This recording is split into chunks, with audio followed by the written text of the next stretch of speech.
7 days, 7 sari, 7 different look, day 4।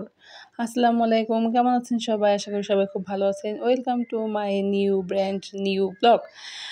যাই হোক, আমি আজকে খুবই স্পেশাল একটা শাড়ি নিয়ে নিয়েছিলাম। এটা আমার মায়ের হাতের কাজ করা। আমি যখন প্রাইমারি স্কুলে পড়ি, ক্লাস 3-তে বা 2-তে এরকম হবে, আমার একটু মনে আছে হালকা যে আমার মা এই শাড়িটা নিয়ে খুবই যত্ন সহকারে সেলাই করে নিয়েছিল।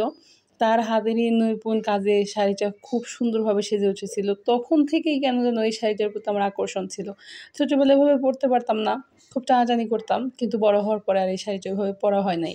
পরা হইলে ওইভাবে যে আমি মায়ের যে হাতে কাজ করা, সেলাই করা শাড়িটা পরবো, ওইভাবে আসলে সময় সুযোগ হয়ে ওঠে নাই। কিন্তু এখন চ্যালেঞ্জটা গ্রহণ করার পরে মনে হইলো যে না, মা আমার সবথেকে ফেভারিট যে মায়ের হাতের কাজ করা শাড়িটা, এটা তো পরতেই হবে, এটা না পরলে তো চলবেই না। শাড়িও অনেক আছে আমার মায়ের, কিন্তু পুরনো শাড়ির মধ্যে এই শাড়িটা বেস্ট অফ দ্য ওয়ান। মায়ের হাতের কাজ করা অনেক শাড়ি আছে, তবে এটা আমার কাছে খুব ভালো লাগে। সামনে থেকে দেখলে কেউ বুঝতেই পারবে না যে এটা আমার মায়ের হাতে, নিজের হাতে সেলাই করা, নিজের হাতে আর্ট করে সেলাই করা। তো আলহামদুলিল্লাহ, শাড়িটা অনেক সুন্দর। তবে দুঃখের বিষয় হচ্ছে এই শাড়ির সাথে ম্যাচিং কোনো ব্লাউজ আমার মাপের নেই।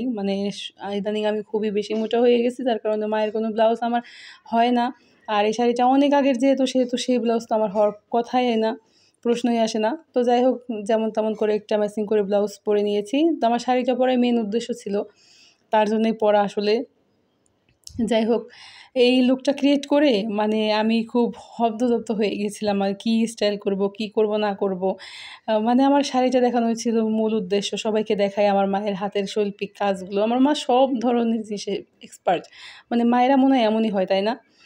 ভালো লাগলে সবাই লাইক, কমেন্ট, শেয়ার করবেন। ভালো থাকবেন সবাই। বাই, আসসালামু আলাইকুম।